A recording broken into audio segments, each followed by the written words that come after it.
A very good evening to all of you, and welcome to the 76th session of CENTA's webinar series for teachers.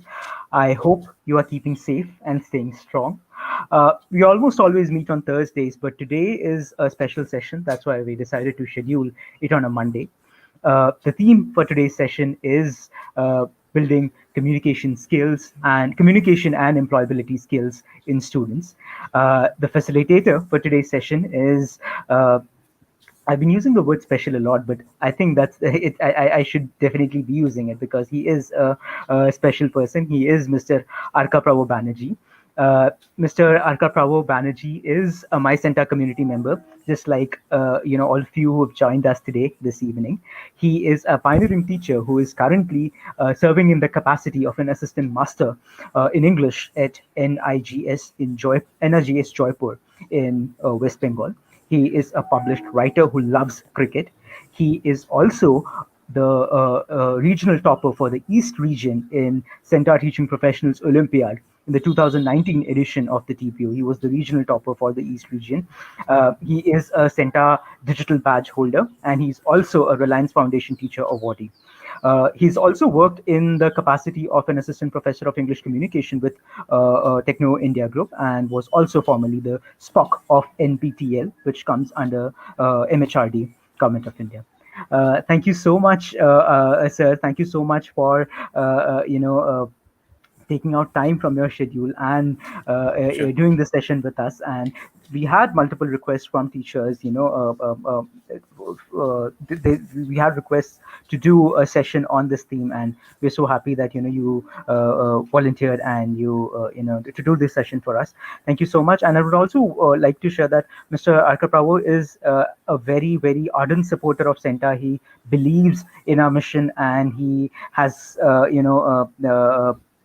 done a lot of work in spreading our message in the eastern part of the country. So we're very, very thankful to him for that.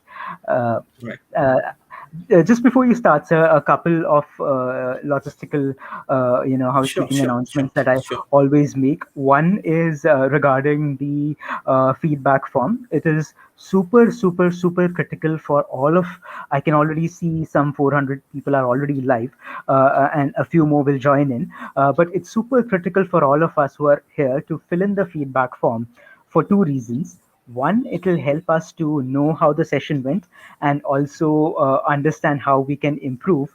So that's the first reason. The second reason is it's important for us to also issue you a record of participation. So in case you're looking for a record of participation for attending this session, please fill in the feedback form. The feedback form will be available in the live chat section at 5:45, or rather, 5:45 p.m., which is 45 minutes from now, in the live chat section. If you have any difficulties in filling the feedback form or locating the feedback form, hop on to my center, m.center.org from your mobile browser. It's also the place that you use to register for the session, and you'll be able to find the feedback form on the home screen itself. Fill in the feedback form tonight, and by tomorrow noon, you will have your record of participation with you. That's it from my side. Karpawa said, over to you. Thank you, Karthik. Lovely to hear all those kind words from your side, and good evening to all of you, all the attendees. I hope you are doing well. Well, I have a lot to share and discuss. So what I'll do is I'll quickly run through my all my slides first, and then I'll be waiting for your questions at the end of this webinar first. And secondly, I what I have decided is that I'll be sharing my slides and my experience and my knowledge in a way that you get the most out of it. And the people who are attending this webinar, they get your time's worth. Now, which is why I'm going to focus more on the teachers and the creativity each teacher possesses, and how with that creativity and with that zeal, a teacher can help the students to gain that much important efficacy or efficiency in communication skills, and get better at acquiring employability skills. Also, I'm going to focus more on teachers and less on apps and websites and different learning platforms, simply because anyone can Google it up and anyone can search it on the internet. You don't need a facilitator for that. It's my personal opinion. So let us start. the proceedings first. Give me a minute till I share my screen.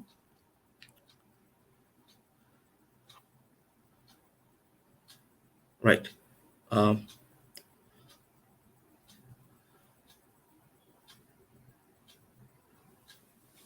okay, people in the comment box, one request for you. If you can see my screen, the entire screen, please write yes. People, can you hear me?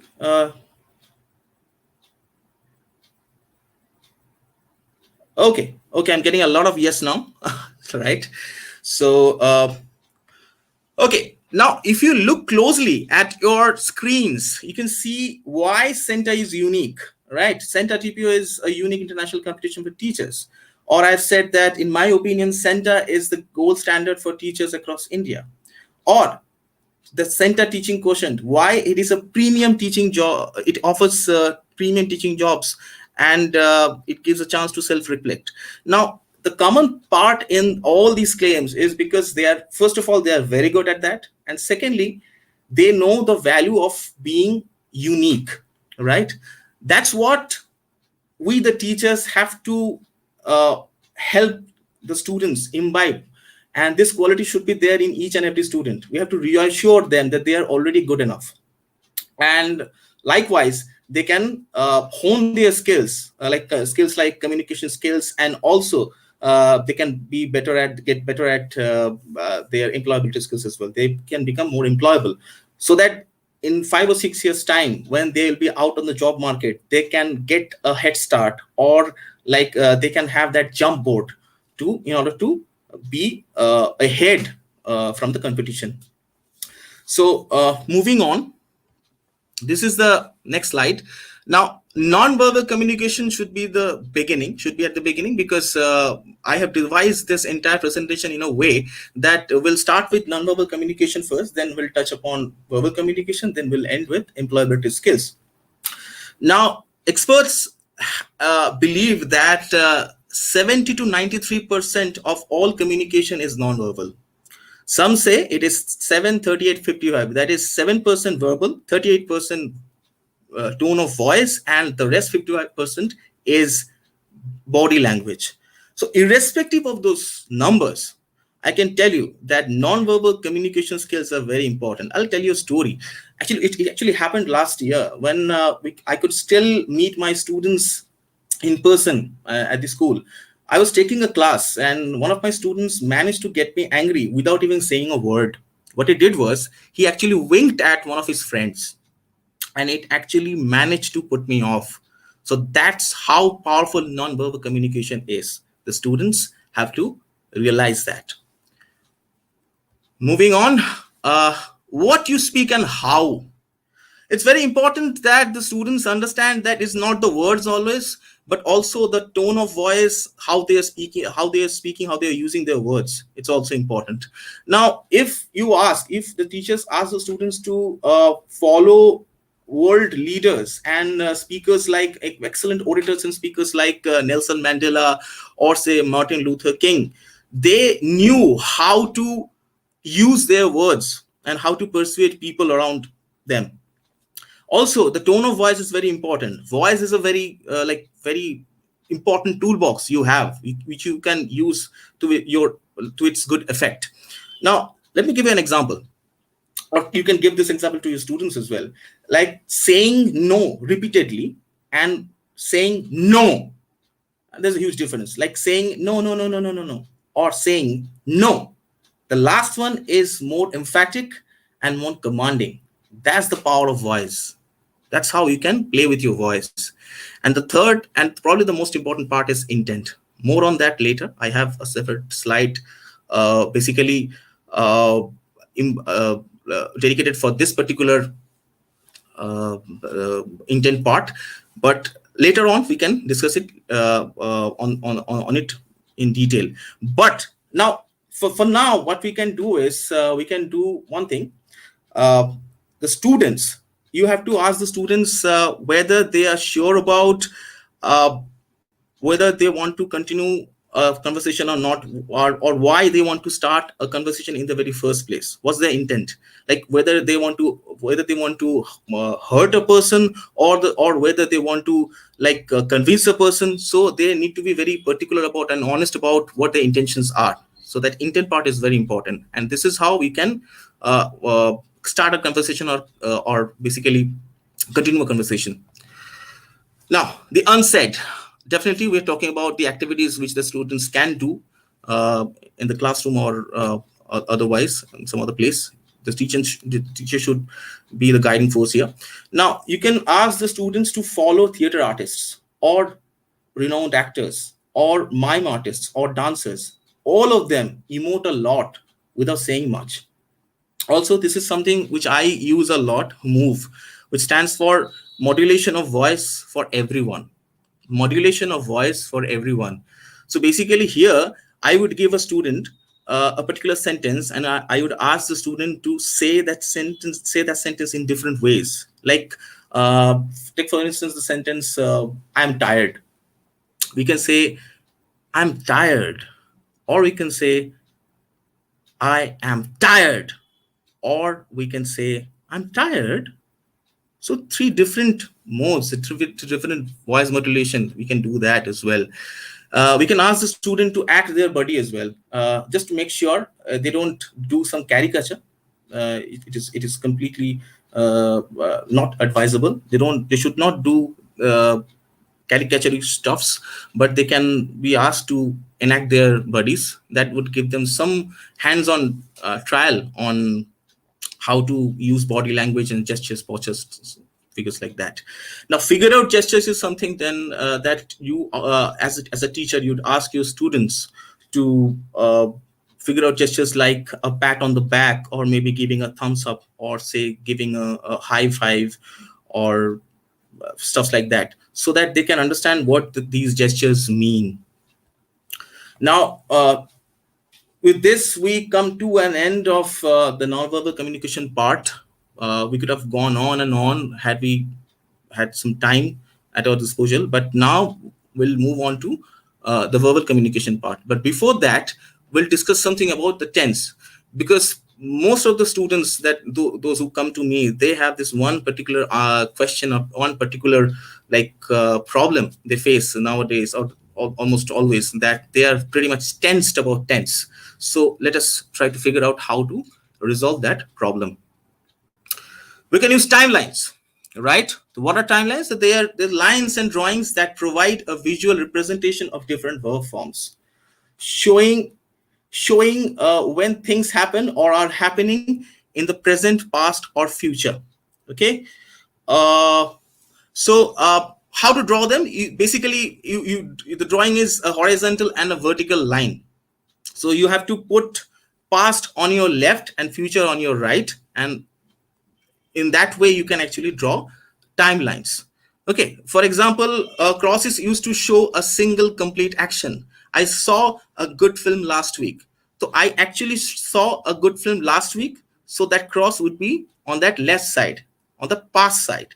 And he will be 30 on Friday. So this is going to happen next week, coming Friday probably. So we have to keep that cross on the right side. You can get timelines like these on the particular book. I've got this idea from this book called Concept, Questions, and Timelines. You can get it on the market. It's by Graham Workman, and you can get it on the market. Now, moving on, there are more examples. A wavy line is used to show a continuous action. I was watching TV, so that wave formation is there, right? And then a straight line is used to show the duration of an action, like 4 years, the duration of an action. A curved line with question marks is used to show an action that does not have a specific point in time, right? So the thing is, if you're not sure about the duration, we can use question marks. And why do you use them? People are complaining that the screen is blurred to a certain extent. Don't worry about this. I can share these slides with you later on. I can actually, if you are not, if you can't see these slides properly, we'll get back to this particular part in our question answer session. For now, please keep it aside and consider it on the next slides. Okay, we can get it back to get back to this particular thing in our question answer session. Now, last but not the least, why use them? The visual channel is basically used to convey understanding of abstract concepts. So this is why you use timelines. So in order to make things understandable, make things clear to the students, we use timelines. Now there are more examples which you can think of, which you can take and you can use with your students. Now I'll be moving to the next slide. Before that, give me one, just write in the comment box one other activity which you can think of that can help the students have a better understanding of tense. Better understanding of tense. Please write in the comment box any other activity that you can think of which can help the students to get a better understanding of tense. I'm waiting for your reply. And you can take pictures. If you can't take pictures, we can do that later on as well. Now these are concept checking questions. Okay, I'm getting those answers now. Guided writing, worksheet pictures, describe the pictures, describe the classroom, right? It's almost the same. Drama activity, role play, abacus, right? Speak and let to speak. Very good. Like I'm getting all this response now. Okay, so moving on, these are concept checking questions. These are questions that the teachers can ask in order to check the concept, whether it's clear or not, like whether the students are like they have understood or not. So basically, if there is a sentence like I am listening to some music, so my question would be, is this happening now? Yes, it's happening now. So basically it's the present continuous tense. Now the next slide. While asking concept checking questions, you need to be like very careful about a few rules. For example, break down the concept of the item into series of statements of meaning, and a dictionary may be helpful if the item is a piece of vocabulary. Also, the question should be concise and simple, and the questions should not normally use the language you are checking.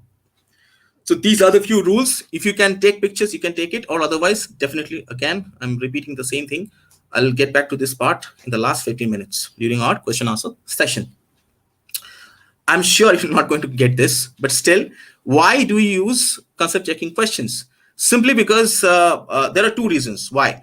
When the teacher is introducing a new language to the students, we use this concept checking questions. And secondly, when we use this as a correction technique. When this teacher thinks that the students have completely forgotten the previous concepts, in order to remind them of those concepts, we can use concept checking questions, right? Okay, now I think you can get it in a clear way. This is colored version of my stuffs. So how to introduce vocabulary and pronunciation to your students, right? How to introduce vocabulary and pronunciation to your students. Now, first of all, you can go for jumble words, like jumble words and jumble the letters. We can go for compliments. I do this a lot. You can give compliments to those students, and they get a lot of they get to know about a lot of positive words. Maybe is again something you can use in the classroom. Lexus is what I use a lot.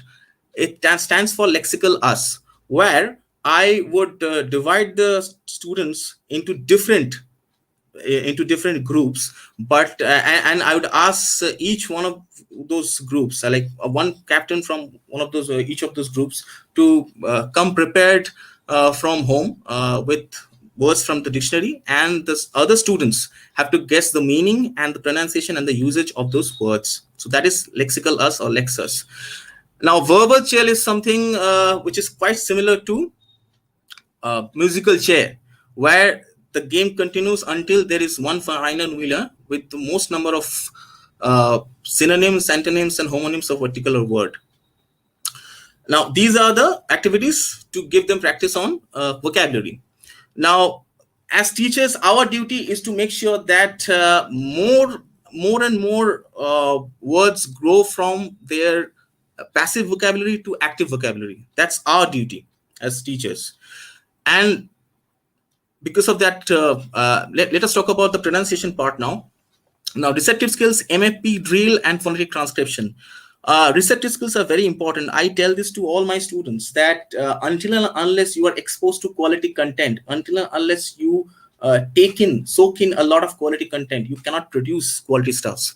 So ask your students to go for reading sessions, ask your students to go for movies, English movies and songs, listen to songs and watch YouTube videos so that they can hear the correct pronunciation of those words. MFP is something that when a teacher introduces a new word to the students, make sure that the teacher introduces those words with MFP, that is meaning, form, and pronunciation of that particular word. You have to give the exact meaning and the form, like whether like which parts of speech it belongs to, and then the pronunciation. Obviously, you can go for drills as well, like using your fingers, and you can practice them, give them a practice on different syllables using your fingers. And obviously at a later stage you can ask them to go for phonemes and phonetic transcription, so that they can find out the correct pronunciation of a particular word on their own, right? So that's how vocabulary and pronunciation activities can be done with the help of teachers.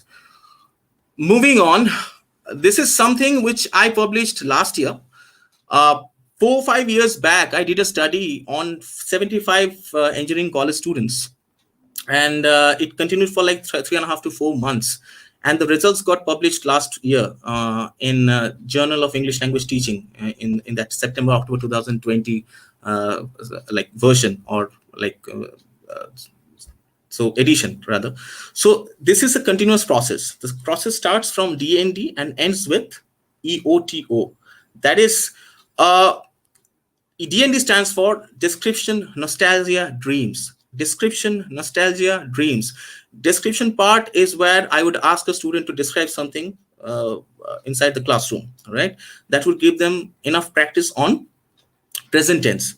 The for past tense, or practice on past tense, we can ask the student to talk about something which happened last week or last year, or maybe in his or her childhood. That is the nostalgia part. And for dreams, like since the entire thing is description, nostalgia, dreams, the dreams part is where basically when you are asking the student about what his or her motto is, what he or she wants to become in life. So you are talking about future, so you're giving them enough practice on future. So DND stands for, again, description, nostalgia, dreams. This is something which I do exclusively, and I would be more than happy if I get to know that you people are doing this in your classroom. Now this next part is cornered. Now we have often seen that students who are not good with their speaking skills, they often keep their voice low while speaking. So what we can do is we can ask the students to go to 4 different corners of the room, and I would ask the students to converse, to have a conversation with each other. So that is going to help them a lot in order to build their confidence, and they have to increase their volume. They would have no other choice.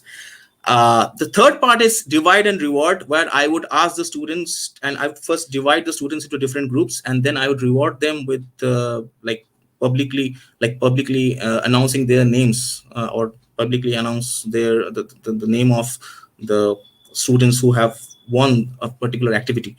We can go for brainstorming sessions, we can go for any other activities like that. Storytelling is definitely, I'm sure you know this particular thing. Storytelling is when I would give the students the outline of a story, and they have to develop on those storyline, like on that storyline, and they have to come up with their own story, right? EOTO stands for each one teach one. At a later stage, it becomes each one teach everyone. As teachers, we know that it is not only the subject knowledge, but also the confidence that we are talking about when we are teaching. So this is going to give them a much needed boost of confidence when we ask them to teach something to the students. And by now, probably they have already gained enough practice to move forward. Uh, Next up, once they are done and dusted with the EOTO part, that is each one teach one part. Now this is something which you can which we can do for further practice. Like we can ask them for giving presentations. We can ask them to go for presentations. Presentation is something which I have discussed in one of my later slides. Mock interview is good for giving practice on one-to-one conversations. Story continuation is different from storytelling, because in story continuation we actually give them the first sentence or first two sentence, or in fact at a later stage the last sentence only, and they have to build the entire story. They have to create the entire story entirely ground up. Okay. Role play, again, uh, I've already got a lot of suggestions regarding role play, so you must be knowing what role play is and how you can use role play to good effect. Spotting the differences, when we give the students two or three different pictures, and I would ask the students to spot the difference. PIT is something created by me. I use this a lot. PIT stands for proverb, idioms, entails. I've asked the students to come up, like to recount a story or fable from like any beast fable or fables from Aesop, and they would recount the story, they would retell the story using different proverbs and idioms. That would give them enough practice on how to embellish your language when you are speaking. And certain spark is something when I would ask a student to start a conversation out of nowhere, out of the blue, and the other students have to follow it up with relevant information, relevant conversation. Okay, so this is how we can force students to act very quickly and all of a sudden. Now, since enough of speaking stuffs have been done, we let us focus on writing your destiny. Now, writing is something which people do a lot nowadays, and no matter what kind of write up you are writing, the students are bound to make mistakes. So this is something which I use a lot. The power rule. If you take out the first letters of those words, plan, organize, write, edit, and review, it stands for power, right? Power. So the students, you ask students to plan what they want to write, then they have to organize those points, then they have to write it, and then they can edit and review. This actually, I've seen, drastically reduces their tendency of making silly mistakes. So you can use this in your classroom as well. Well, there is one bit of advice and suggestion for the teachers who are attending this webinar. That is, always start your activities with writing activities. That is with MRTs. That is minimum response task, like gap filling activities or matching the following, stuff like that. And then move on from points like activities like paragraph, story completion, essay, report and letter, and email and resume. I have a lot of friends working with different companies, multinational companies. All they do, they say that all they do is writing emails and receiving those emails, right? So it would be better that as teachers we give the students enough practice on how to write resumes, biodatas, and emails. What you can do is you can ask a student to write his or her CV or biodata or resume and send it to you via email. That would give them enough practice on both those fronts. All right. Okay. Time for another question. Write in the inbox. Write in the inbox that what are the qualities of an authentic speaker? Write in the inbox, please. What are the qualities of an authentic speaker? Who is an authentic speaker? I want your answers.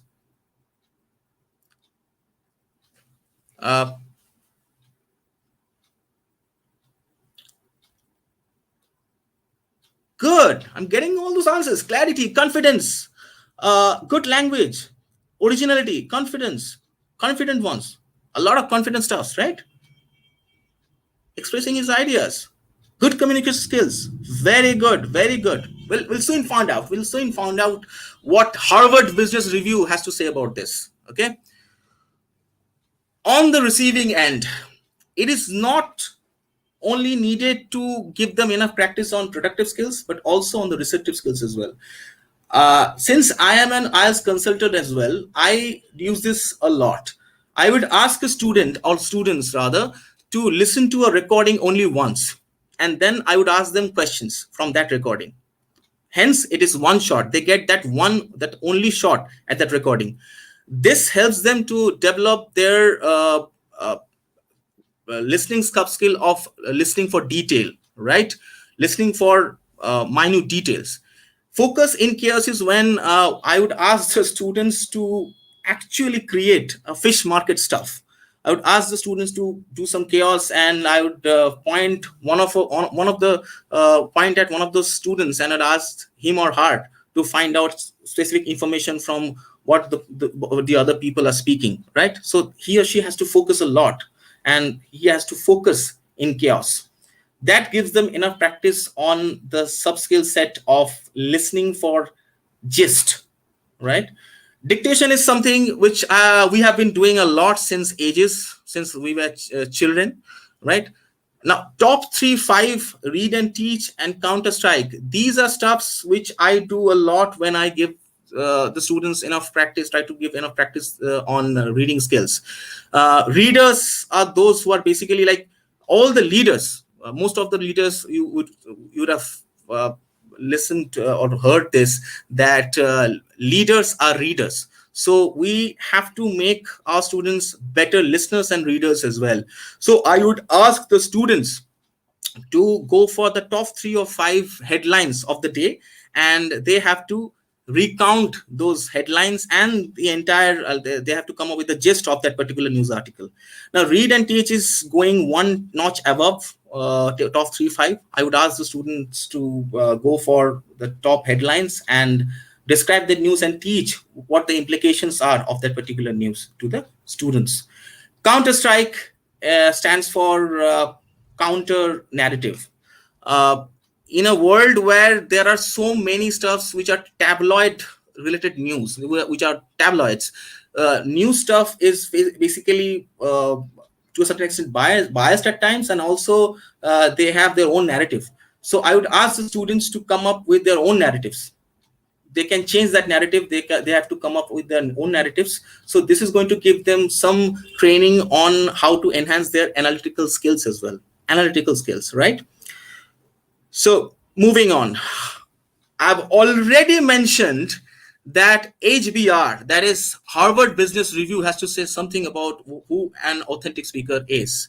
And I've already mentioned that intent part is very important. So according to HBR, an authentic speaker is someone who intends to be open with his audience, who intends to connect with his audience, who intends to be passionate about his topic, his or her topic, what he or she is discussing, and somebody who intends to listen to the audience. Right now, I'm trying to listen to my audience.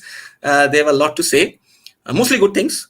And basically, HBR, obviously, again, that stands for Harvard Business Review. This is basically from an article written way back in 2008 by Nick Morgan. So you can go and check it out. You can get the book On Communication by Harvard Business Review, and you can check between pages 110 and 113. You'll get the gist of what I am trying to convey. And last but not the least, please write in the inbox, write in the comment box, what are the different soft skills you can think of the students need to acquire in today's world? What are the different soft skills the students need to acquire in today's world?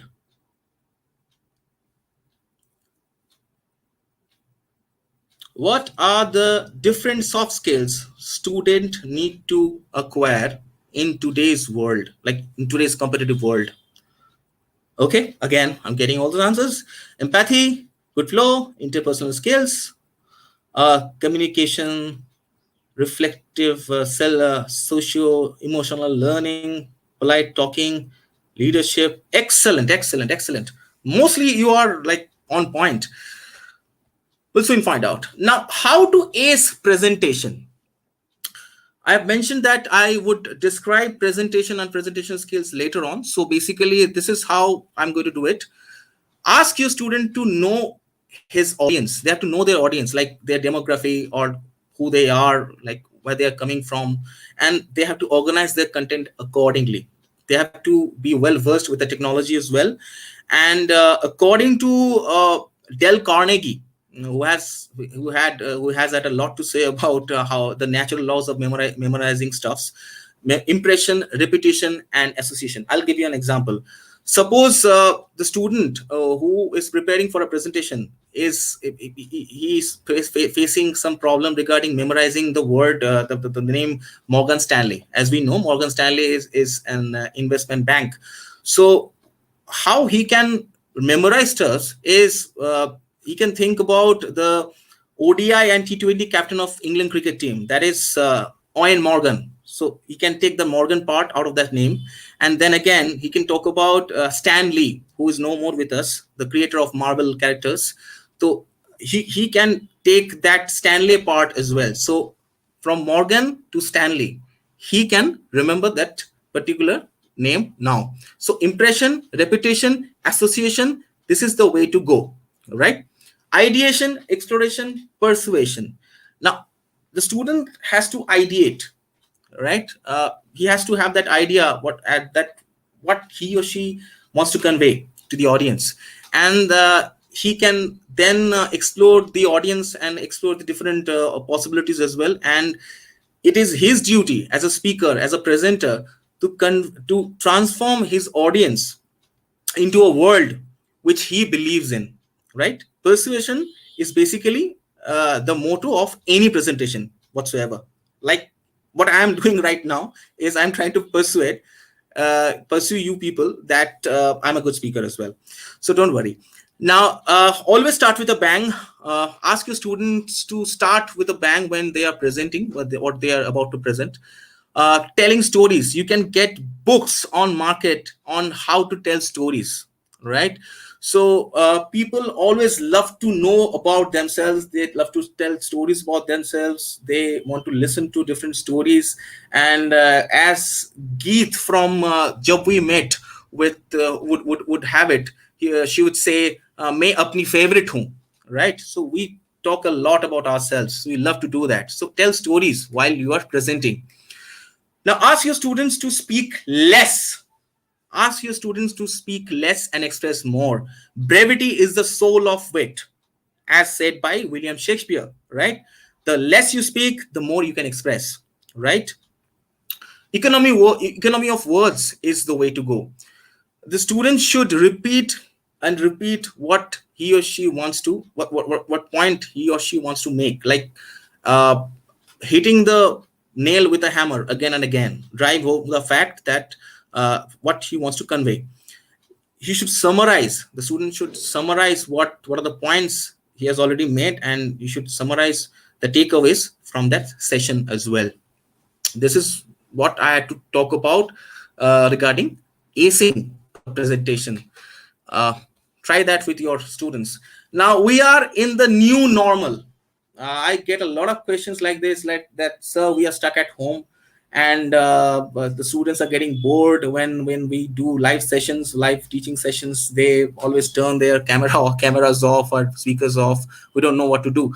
So for them, my humble suggestion would be to use these techniques. You can go for Blockbuster. That is, you can ask the students to watch movies, YouTubes that you recommend, and you'll be asking questions from those movies and songs and YouTube videos. So it is kind of a homework, but again, a more enjoyable one for that particular student. Question person is something which it's a tag basically. I declare someone as the question person who comes up with most number of questions, be it silly or intelligent, doesn't matter. Questioning is the art. Okay, as a teacher, I should always encourage someone who asks questions. Okay, you can use WhatsApp. You can ask the student to record his or her voice. There is an option available on the WhatsApp which you can use. You can ask the student to record his or her voice and listen to it later on. That gives them a peculiar kind of thrill and chill, right? So you can do that. You can ask the student to do running commentary of a particular football or cricket match, or cartoon as well. So you can do that. Peekaboo is something which I do with one or two paragraphs. I would hold my camera onto the one or two paragraphs, and I would take that page off within 5 to 6 seconds, and or maybe 10 seconds. So, and the students have to come up with the summary of those paragraphs. So that develops on their reading skills, and they are bound to increase their attention span, right? Artifact is something which again I do a lot. These are stuffs which I do a lot. So artifact is something where I would ask the students to get something from their home, since they are stuck at home. Get something from their home and describe a particular article or artifact, the origin of that artifact, and for how long it has been there with them. And he or she would love to do that. Give and take is something which I don't know whether teachers do it on a regular basis or not. I would ask the students from class 6, 7, 8, standard 6, 7, 8, and I'll merge all of them into a particular group chat, maybe. And then I would ask them to converse or have a conversation with each other. This develops a strong kind of bonding among seniors and juniors, which is going to help them in near future when they'll go for their office job, and they will be facing their colleagues and subordinates, juniors and boss, stuff like that. So they will be prepared by then. Okay, now we are coming on to our very last part, not the last slide, by the way, very last part of our presentation. What a leader wants. I'm not saying what a boss wants. There's a huge difference between who a boss is and who a leader is. Now, emotional intelligence is something we have to discuss. Now, emotional intelligence is basically something like emotionally aware. If you are emotionally aware, then it is said that understand how to use and utilize and regulate, obviously, your emotions to good effect, and how using your emotion, how to build a better world for yourself and for others. So emotional intelligence basically has 5 components. First, self-awareness, then self-regulation, then empathy, motivation, and social skills or social awareness. 100 years back, Bean and Simon, when working for French government, they propagated this idea of IQ. But nowadays, it's more about EQ and less about IQ. It's like 80% EQ and 20% IQ. And the rest is leadership, teamwork, professionalism, communication skills, critical analytical thinking, learning agility. There are more options available. I could have used those options, but I still think that it is going to take a lot of time. So I chose not to include those stuffs. So as a teacher, our job is to make our students aware of these points. These are the soft skills they need to acquire with time, right? We have to reassure them that they are not dumb. That's it. They are told again and again that they are dumb. They are not. Someone is body smart, someone is music smart, someone is person smart. Give them examples like, come on, imagine Lata Mangeshkar playing cricket for Indian cricket team, or Shah Rukh Khan doing gymnastics for India at the Olympics, right? That would give them some idea about what we are trying to convey, right? If you are good at something, you need to pester with that particular point, and you need to hang on for the next few years, because without hard work and smart work and persistence, you cannot ever reach success or reach perfection. This is what you as a teacher need to tell your students. So these are the theory of multiple intelligences. Everybody is special. Everybody is they're like taking bombs waiting to explode, right? They just need that right opportunity to explode. Jim Quick's Limitless. I've been reading this book a lot of late. Jim Quick is probably world's one of the best brain coach, and he has this book called Limitless. So he has described that there are 3 M's of success: mindset, motivation, and method. Mindset, motivation, and method.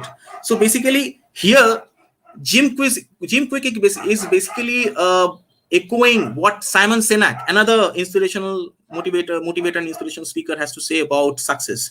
So all the leaders, all the CEOs, all the successful people, they are always in search of the why part. That is the motivation part. If they manage to get clear of this why part, then the what and how part, they fall into place. So the students need to know that these are the three M's to success: mindset, motivation, and method. I won't say it's a SWOT analysis, but a SWOT analysis, because the students are not under any kind of threat. So SWOT stands for strengths, weaknesses, opportunities, and challenges. As teachers, it's our duty to run SWOT analysis whenever we feel the need. Like, we can observe our students a lot. I still remember, well, when 5 years back I did my Cambridge CELTA, our trainer used to do just one thing. He used to observe us, like for the entire month. He observed all of us, and then he made his observations. Right? So observation goes a long way. You just don't have to give them any inputs, just observe them. You can observe them and you can ask questions accordingly as well. If you feel the need, you can ask questions which are related to their abilities and capabilities, so that you can understand what they are good at. Even they can understand. Sometimes they don't understand what they're good at, so they get some idea about what they're good at. Now, attributes is what I do a lot in the class.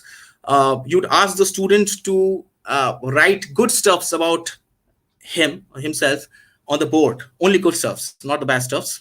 And then peer check is very important as well. Peer check is when you'd ask the students, or the students, to talk good and bad about a particular student, right? Mostly good things. And at times, if the student, if that say target student is comfortable with that, the bad things can come up as well.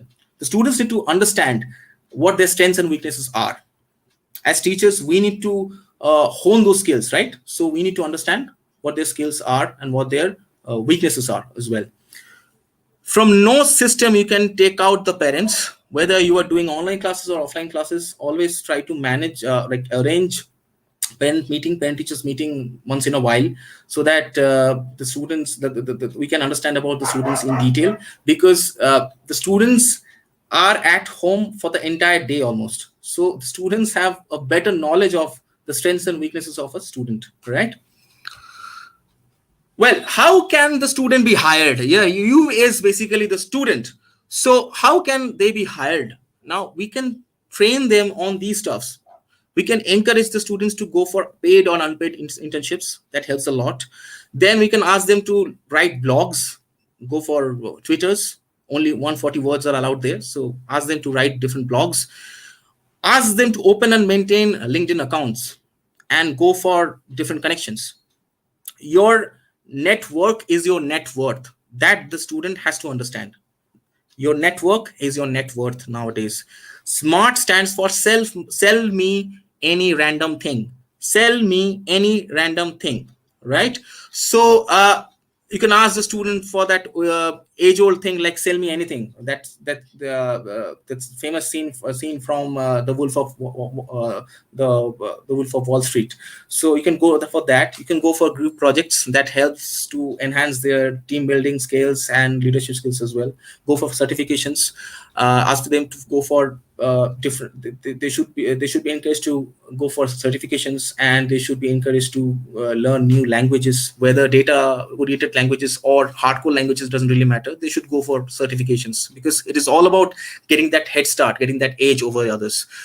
And as teachers, what we can do is we can handhold them to different industries, and we can visit industries and factories, and then there the students can get an idea of how people are working in unison, what teamwork actually is. So these are the things which you can do and guide them on as a teacher. Now these are the advices and suggestions to not to the student but to the teachers only. Please always go for feedback. It's very important. Probably the first thing that comes to my mind if I had to give you one particular advice. Always go for student related feedback, student to student related feedback, and student to teacher related feedback, right? Likewise. And focus on MRTs, that is focus on minimum response tasks. Don't push them hard at the very beginning. Try to give them some time so that they can get accustomed to the situation. Go for controlled to semi-controlled to freer practice. That's the way to go. Please do needs and SWOT analysis whenever you feel the need. And let me tell you, always lead by example. For students, we are like demigods, right? They love us so much and so unconditionally. So we should be the perfect leader for them. They should learn a lot. They actually learn a lot from us, so we should lead by example. We should encourage their mistakes as well. Until and unless they make mistakes, they won't get it corrected. They won't like learn anything. And last but not the least, always smile and inspire to spread the same. Inspire to smile, because a smile, even today, in today's world, a smile, a hearty smile, can actually solve half of your problems. Well, that brings us to the end of this particular webinar presentation.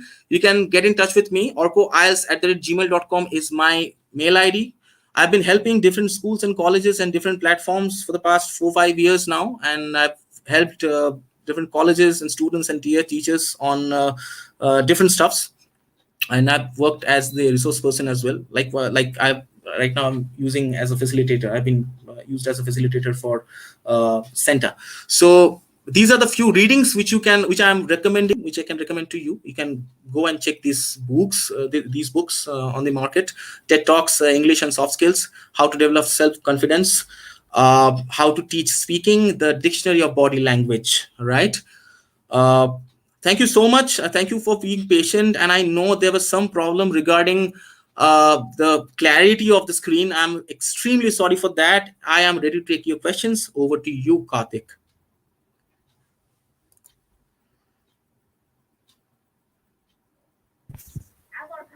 Thank you so much. Thank you for a fantastic session, and it was really good. Uh, uh, just an announcement here. We've posted the feedback form, the link to the feedback form, a couple of times in the live chat section. Please do fill that in. And in case, as I said earlier, in case you're facing any issues accessing the feedback form, please, go to my center and fill in the feedback form. It's going to be there till midnight tonight, so you don't have to leave the session in the middle and go. I mean, you can go anytime by before midnight today and fill in the form. So uh, yes, okay. Yes, we have a few questions, Arka Prabhu sir, and we'll take them Yeah. one by one. Of course, tons of thank you messages as well, but we'll take a few questions. And the first question is from Ms. Jyoti Singh, and her question is how to help students reduce the use of fillers while giving a speech. Thank you, Jyoti ma'am, for your question. Jyoti, ma'am, the thing is, the best thing what you can ask your students is to prepare their speech in beforehand, right? The more prepared you are, the better you can get. Like success is never accidental. You need preparation for that. So, and in fact, I have this tendency of using and fillers and all that, which is good because you can take it from take my word, ma'am. I've been an IELTS consultant for the past 4 5 years now, and we encourage students, the trainees, if they use fillers. It's not a bad thing to do. Okay, this means that you are not mugging up stuffs. You are natural, so there is no problem whatsoever. And thank you for your question, because always I actually always want to get that very first question, because that actually opened the floodgates at times. Thank you so much. And this was a question which a couple of more teachers had asked, and this was from Ms. Shweta, and she was asking if there is a specific resource that she should suggest her students to improve their usage of tenses. I have already mentioned the timeline part. I am not sure how many of the teachers got that anyway, but I can, if I have if I have my way, then I can actually share that on your platform as well if you want me to share it. And also, we have got tons of suggestions regarding activities on how to make things clear about tense. So you can get those situations suggestions as well. And I have already mentioned rather a few books. I've suggested a few books, like five of those. So you can look up those books as well. There's a question from Ms. Sibin Matthew. It's an interesting Okay. one, and she's asking, should a teacher be a boss or a leader? Wonderful question. A teacher is basically inherently a leader, should be a leader, but to naughty people, they should behave like a boss. That's it. There is no bigger boss than a teacher. Um, for those who missed parts of the session, that's completely fine. The entire recording is going to be there on Yeah, YouTube. available So, there. Yeah. so in case you missed parts of it, that's completely all right. You can, go come back and pause, watch it at your own pace. Absolutely, you could do all those things, and also we'll share the PPT separately with you later. Karthik, if I have some time, I think we have 4 minutes, right? Yes, There are a lot of suggestions come, or rather questions coming and suggestions coming, that we actually show that last slide, actually sure, the mail part and the name of the books. Can I do that sure. now? Yes, Can I yes, we do can that do now? that. Just for Yes, 1 minute. yeah, There are a lot of suggestions, actually. Just give me a minute.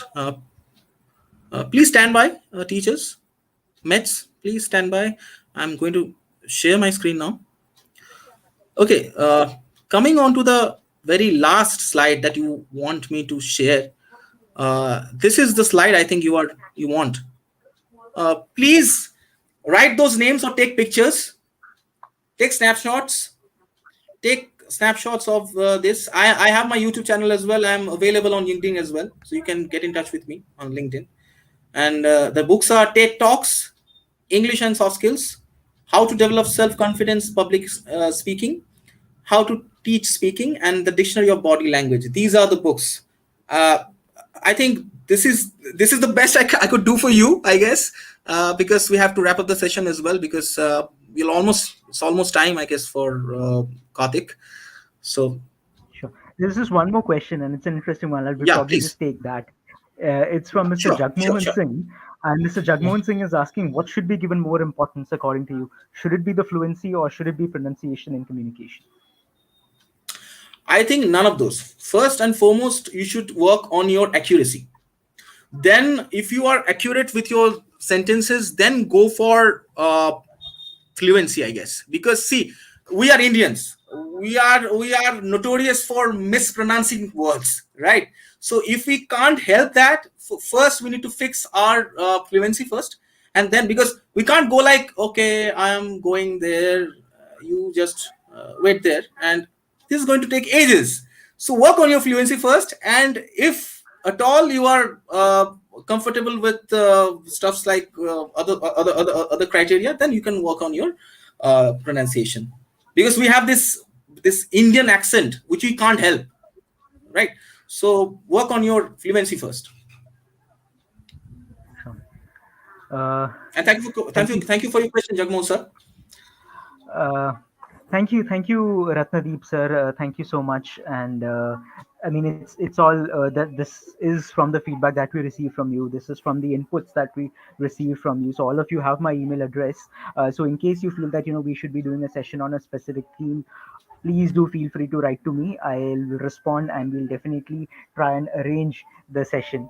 Thank you once again, Arka Prabhu sir. It was a I wonderful have already conversation. started to get LinkedIn requests, by the way. All thanks to this webinar. Thank you so much. Right. And Thank you you'll, so you'll, much. you'll get Thank you more. so much, You'll get even Karthik, more. for being such a lovely host, and thank you everyone for being patient with me, because there was some network issue. You could not see those slides and all. And thank you so much. And I cannot thank enough to CENTA for giving me this opportunity to speak to those people, because I'm really very much less experienced compared to most of the teachers who have already who have joined this webinar. So thank you so much, and I would love to do this again on some different topic for sure. Good evening, Thank you. everyone, and good night for all. Thank you so much. Thank you so much. Thank you. And for those Bye. who have faced issues with filling in the feedback form, I've pasted the link again. Please do fill that in. And in case you face any issues, please hop onto my center m.center.org and fill in the feedback form from there. Uh, uh, I'll just put in my email address in case you need it, Shalini ma'am. I'll also just put it in the chat. In fact, you may also get, a I'm extremely confirmation sorry to email. cut. I'm extremely sorry to cut you short. What I can Mhm, do, Karthik, is, since mhm, those 4 5 slides were not clear, What I can Hmm. do is I can send those slides to you, Sure. and if anybody is interested, they can collect it from you, right? We can actually put it up That on would my center, sir. We'll put it up on my exactly, center for the okay, benefit of I'll the do that. I'll broader do that. You community. show me the way, I'll do that. Do that. Okay, Sure, right. sure, sure. And yeah, thank you once again for to all of you. There were around 1,300 of you who were live at a point in time. So I'm really glad that you could take out time from your Monday evening schedule and join us. I'll see all of you on Thursday for the 77th session of our series, and it's going to be very. I mean, in some ways very different from what we've done in the past. We are going to focus on the theme of gratitude and how gratitude can be cultivated. So it's going to be an interesting session. So registrations, as always, are open on my center, which is m.centa.org from your mobile browser. So please go ahead and register yourself. Please share the link with your friends. Please like this video and also share it widely in your network so that you I'm sure you all of you have a bunch of practical takeaways that you can take from today's session and implement in your classroom. I'm sure your friends and colleagues will also find these tips useful. So please go ahead and share this with your in your networks as well. Thank you so much. Thank you, Rajesh sir. Thank you, Abodh, Pramod sir. Thank you, Mahesh Guru sir. I hope all of you have a wonderful week ahead. Please stay safe, please stay healthy, and I'll see all of you on Thursday at 5 p.m. Same place. Thank you. Thank you. Take care, everyone.